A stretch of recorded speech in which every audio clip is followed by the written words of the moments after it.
అక్షయ తృతీయ. ఈ రోజు మీరు బంగారం, వెండి వంటి విలువైన వాటిని తప్పక కొనాలా? ఒక చిన్న కథ చూద్దాం. పురాణాలలో చెప్పబడిన ఒక అద్భుతమైన కథ ఉంది. ఒక చిన్న గ్రామంలో చాలా పేద బ్రాహ్మణుడు జీవించేవాడు. ఆయన పేరు ఎవరికీ పెద్దగా తెలియదు, కాని అతని హృదయం మాత్రం చాలా పవిత్రం. ఆ బ్రాహ్మణుడు ప్రతిరోజూ దేవుడిని ప్రార్థించేవాడు, కాని అతని జీవితం మాత్రం కష్టాలతో నిండిపోయి ఉండేది. ఒకరోజు అతను ఒక మహాత్ముని దగ్గరకు వెళ్లి అడిగాడు, స్వామీ, నా జీవితం ఎందుకు ఇలా ఉంది? అప్పుడు ఆ మహాత్ముడు, రేపు అక్షయ తృతీయ. ఆ రోజు నువ్వు చేయగలిగినంత చిన్న దానం అయినా చేయు, దాని ఫలం ఎప్పటికీ తగ్గదు అని అన్నాడు.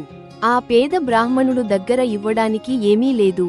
అయినా సరే తన ఇంట్లో ఉన్న కొద్దిపాటి అన్నాన్ని తీసుకుని దారిలో ఆకలితో ఉన్న ఒక వృద్ధుడికి ఇచ్చాడు.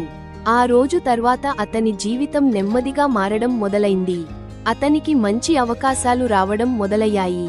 ఆర్థికంగా కూడా స్థిరపడ్డాడు. ఆ బ్రాహ్మణుడు తర్వాత చాలా ధనవంతుడయ్యాడు.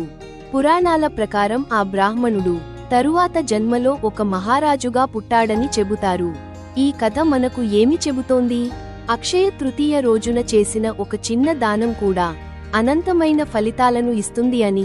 ధనం లేకపోయినా మనసు ఉండాలి. ఈ అక్షయ తృతీయ రోజున మీరు కూడా ఒక మంచి పని చేయండి. అన్నదానం చేయండి, అవసరమైన వారికి సహాయం చేయండి, దేవుడిని స్మరించండి. మీ జీవితం కూడా మారుతుంది. సరే మిత్రులారా, మీకు ఈ కథ నచ్చితే లైక్ చేయండి, షేర్ చేయండి. ఇంకా ఇలాంటి మంచి కథల కోసం మన ఛానల్ని సబ్స్క్రైబ్ చేయండి. మళ్ళీ కలుద్దాం మరో మంచి కథతో. ధన్యవాదాలు.